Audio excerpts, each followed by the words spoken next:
Big boss అయితే కొన్ని sounds అయితే వినిపిస్తారు. మరి అది ఏ సౌండ్ చూసి మనం ఒక పెన్ను పేపర్లో అయితే ఇవ్వడం జరిగింది. దాంట్లో సరిగా రాస్తే మనకైతే మార్కులు వస్తాయి. మనం రాసే దాన్ని బట్టి ఆధారాన్ని బట్టి మనం ఆహారం ఎంత నిల్వ చేసుకోవచ్చు అనేది బిగ్ బాస్ అయితే టాస్క్ ఇవ్వడం అయితే జరిగింది.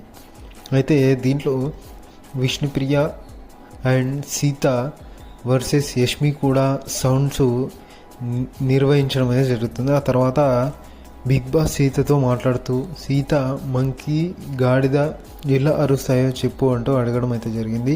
దీంతో సీత కొన్ని సౌండ్స్ చేసి నా వాయిస్ కూడా గాడిదలాగే ఉంటుంది అని చెప్పడం అయితే జరిగింది. ఆ తర్వాత మణికంఠ అచ్చం గాడిదలాగే సౌండ్ చేసి అందరినీ నవ్వించారు. అది ప్రేరణ సేమ్ గాడిద అంటూ కామెంట్ అయితే చేయడం జరిగింది. ఇది ఫన్నీగా అయితే ఉంది. విష్ణుప్రియ మణికంఠనైతే ఆట పట్టించడం అయితే జరిగింది.